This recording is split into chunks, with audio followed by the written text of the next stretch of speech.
Welcome to fun fact. आज के इस एक्सप्लेनर में हम एक ऐसी शख्सियत की बात कर रहे हैं जिनका नाम सुनते ही ब्रिटिश एम्पायर की रूह कांप उठती थी। चंद्रशेखर आजाद। बिल्कुल। सबने स्कूल की हिस्ट्री बुक्स में इनका नाम तो सुना ही है, पर एक इंसान जिसके अंदर इतना फियरलेसनेस था, उसका वो इंटेंस ऑरा आखिर बिल्ड कैसे हुआ? ये आजाद नाम की असली कहानी क्या है? वही तो आज हम अनकवर करने वाले हैं, उनके बचपन से लेकर उस आखिरी स्पाइन चिलिंग बलिदान तक का हर एक मोमेंट। तो चलिए सीधे चलते हैं इस महान क्रांतिकारी की कहानी में। शुरुआत में ही जरा इस एक प्रॉमिस को सुनिए जिसने इंडियन हिस्ट्री का रुख ही बदल दिया। दुश्मन की गोलियों का हम सामना करेंगे, आजाद ही रहे हैं, आजाद ही रहेंगे। ये सिर्फ अल्फाज नहीं थे, ये उनका अल्टीमेट कमिटमेंट था। मतलब लिटरली जिंदा ना पकड़े जाने की कसम खाना, ये सोचने में ही गुज़बम्स आते हैं। It takes serious raw dedication. किसी पावरफुल एम्पायर के सामने खड़े होकर इतनी बड़ी बात कहने की जो हिम्मत है ना, वो अनमैचेबल है। Part 1, the boy named Tiwari. ये कहानी शुरू होती है 23 जुलाई 1906 को भावरा गांव में, आज का मध्य प्रदेश। एक बिल्कुल साधारण कन्या कुब्जा ब्राह्मण परिवार में जन्म हुआ था चंद्रशेखर तिवारी का, सीताराम तिवारी और जगरानी देवी के घर। एकदम ऑर्डिनरी बैकग्राउंड, तो फिर वहां से इतना एक्स्ट्राऑर्डिनरी सफर कैसे शुरू हुआ? क्योंकि बचपन से ही वो एक रेबल थे, नॉर्मल बच्चों से बिल्कुल अलग। अपने भील ट्राइबल दोस्तों के साथ खेलते खेलते उन्होंने तीरंदाजी यानी आर्चरी सीख ली थी, और यही चीज आगे चलकर उन्हें एक एक्सपर्ट मार्क्समैन बनाती है। इनफैक्ट एक बार एक छोटी सी गवर्नमेंट जॉब के टाइम उन्होंने ब्रिटिश ऑफिशियल्स के सामने कस्टमरी तरीके से झुकने से स्ट्रेट अप इनकार कर दिया। वाओ, इतनी छोटी एज में सीधा रिफ्यूज कर दिया। हाँ यार, और उसके बाद उनका सफर उन्हें बॉम्बे ले गया, जहां उन्होंने डॉकयार्ड पर लिटरली एक कूली की तरह काम किया। एक्सट्रीम पॉवर्टी, हार्श कंडीशंस, लेकिन उनके अंदर की आग कभी बुझी नहीं। और यहां से आता है सेक्शन 2, द बर्थ ऑफ आजाद।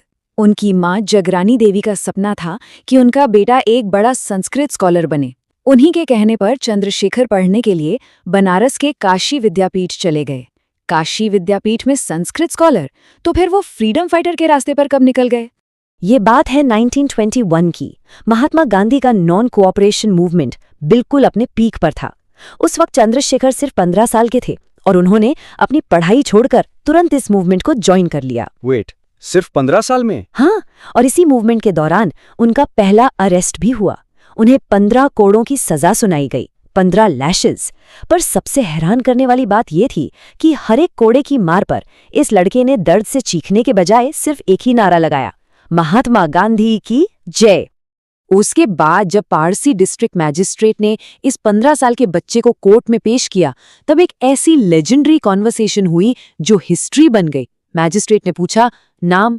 जवाब आया, आजाद। फिर पूछा, पिता का नाम? लड़के ने कहा, स्वतंत्रता। फिर मैजिस्ट्रेट ने पूछा, घर कहाँ है? तो जवाब मिला, जेल। हो मैन, जस्ट इमेजिन, एक 15 साल का बच्चा मैजिस्ट्रेट की आंखों में देखकर बोल रहा है, मेरा नाम आजाद है।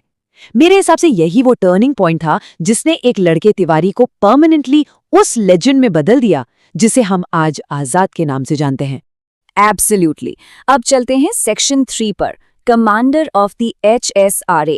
चौरी चौरा इंसिडेंट के बाद जब 1922 में गांधी जी ने अचानक मूवमेंट वापस ले लिया, तो आजाद काफी डिसइल्यूजन्ड और निराश हो गए। उन्हें समझ आ गया था कि सिर्फ शांति से आजादी नहीं मिलने वाली, तो वो अंडरग्राउंड हिंदुस्तान रिपब्लिकन एसोसिएशन यानी HRA से जुड़ गए, जिसे राम प्रसाद बिस्मिल लीड कर रहे थे। यहां से चीजें बहुत तेजी से एस्केलेट हुई। HRA को वेपन्स खरीदने के लिए फंड्स चाहिए थे, तो 1925 में ककोरी ट्रेन रॉबरी एग्जीक्यूट की गई और ब्रिटिश गवर्नमेंट का टैक्स का पैसा लूटा गया।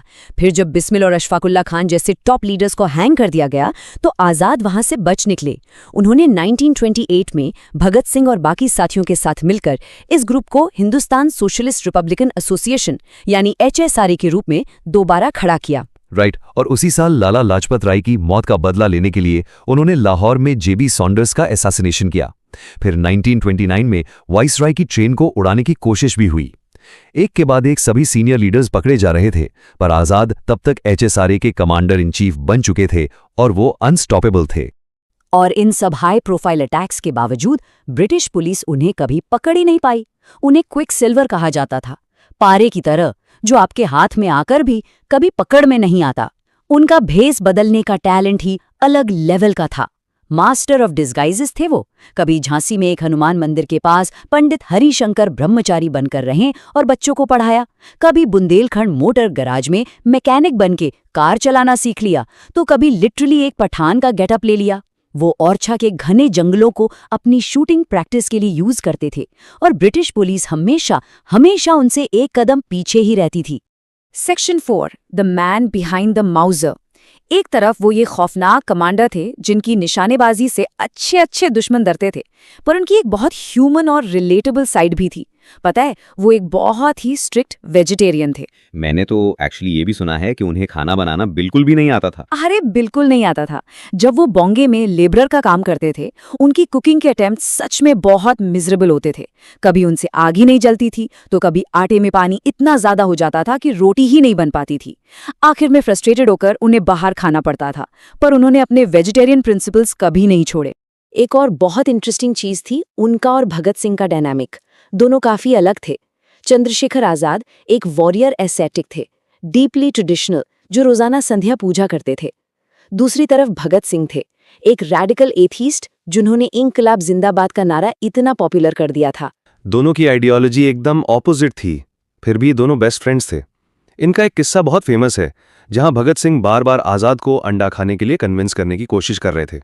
भगत सिंह ने उन्हें समझाया कि साइंटिस्ट ने अंडे को बिल्कुल एक फल जैसा बताया है, तो आप खा लीजिए। हाँ, और आजाद ये सुनकर एम्बैरेस्ड भी हुए और गुस्से में बोले, एक तो तू मुझे अंडा खिला रहा है और ऊपर से फालतू की बातें बना रहा है। ये छोटे छोटे मजाक दिखाते हैं कि उनका आपस का बॉन्ड कितना स्ट्रॉन्ग, नेचुरल और जेन्युइनली ह्यूमन था। उनका एक और किस्सा बताती हूँ। जब भगत सिंह उन्हें शादी करने के टॉपिक पर छेड़ते थे, तो आजाद बड़ी कामली कहते थे कि उनकी शादी तो उनकी माउजर पिस्टल से हो चुकी है। उस पिस्टल का नाम उन्होंने बड़े प्यार से बमतुल बुखारा रखा था। सुनकर थोड़ा फनी लगता है, बट डीप डाउन ये मौत के साथ उनका एक बहुत सीरियस कॉवेनेंट था। वो सच में अपनी आज़ादी और HSRA के इस स्ट्रगल से लिटरली मैरिड थे। उन्हें पहले दिन से पता था कि इस रास्ते की मंजिल सिर्फ और सिर्फ बलिदान है। बिल्कुल सही कहा आपने, और यही सच हमें ले आता है उनके आखिरी दिन पर। Section 5, the final sacrifice. ये बहुत ही सोम्बर और दर्दनाक दिन था। 27 फरवरी 1931, इलाहाबाद का Alfred park. CID head JRH Nott Bower को किसी इन्फॉर्मर से टिप मिल गई कि आजाद पार्क में हैं। खबर मिलते ही एक हैवी आर्म्ड पुलिस फोर्स ने पार्क को चारों तरफ से घेरना शुरू कर दिया। इनकाउंटर ऐसे शुरू हुआ कि पुलिस ने DSP ठाकुर विश्वेश्वर सिंह के साथ आकर पार्क की कंप्लीटली घेराबंदी कर ली। उस वक्त आजाद अकेले नहीं थे, उनके साथी सुखदेव राज उनके साथ थे। आजाद ने 1 सेकंड वेस्ट किए बिना तुरंत कवर फायर दिया ताकि सुखदेव वहां से बच निकल सकें और इस फ्रीडम स्ट्रगल को आगे बढ़ा सकें। सुखदेव के निकलने के बाद आजाद खुद एक जामुन के पेड़ के पीछे छुप गए और वहां से अकेले ही पूरी पुलिस फोर्स का सामना किया, और उन्होंने अकेले लड़ते हुए नॉट बावर की कलाई पर गोली मारी, DSP सिंह का जॉ इंजर किया और 3 पुलिसमैन को वहीं मार गिराया। अपने दोस्त को बचाने के लिए खुद को गोलियों की आग में झोंक दिया। ये शेयर अनअडल्टरेटेड ब्रेवरी थी। एक बहुत लंबा और इंटेंस शूट आउट चला उस पार्क में, लेकिन फिर एक पॉइंट आया जब सब शांत होने लगा। सिर्फ एक। ये नंबर 1 रिप्रेजेंट करता है उस एक आखिरी गोली को जो आजाद की मौजर में बची थी। जब उन्हें ये पूरी तरह रियलाइज हो गया कि अब यहां से एस्केप का कोई रास्ता नहीं बचा है, तो उन्हें अपना वो बचपन का वादा याद आया, दुश्मन के हाथ कभी जिंदा नहीं पकड़ा जाऊंगा। और उन्होंने वो आखिरी गोली अपनी खुद की जान लेने के लिए चला ली। उनकी लेगेसी आज तक अमर है। आप इस बात से अंदाजा लगाइए कि ब्रिटिश फोर्सेस मरने के बाद भी उनके पास जाने से थरथर कांप रही थी। उन्होंने जल्दबाजी में बिना पब्लिक को खबर किए चुपचाप रसूलाबाद घाट पर उनका अंतिम संस्कार कर दिया। लेकिन खबर तो आग की तरह फैलती है। जैसे ही लोगों को पता चला, मैसिव पब्लिक प्रोटेस्ट शुरू हो गए। लोग उस एल्फ्रेड पार्क में इकट्ठा होने लगे। ब्रिटिश सरकार इस लेवल पर खौफजदा थी कि उन्होंने उसी दिन उस जामुन के पेड़ को ही काट दिया जिसके पीछे छुपकर आजाद लड़े थे। पर वो एक पेड़ काट सकते थे, आजाद की उस अमर लेगेसी को नहीं। आज वो पूरी जगह, वो पूरा park proudly Chandrashekhar Azad park के नाम से जाना जाता है। तो इस एक्सप्लेनर को कंक्लूड करते हुए एक बहुत ही गहरा सवाल हमारे सामने आता है, सच्ची आज़ादी की आखिर कीमत क्या होती है?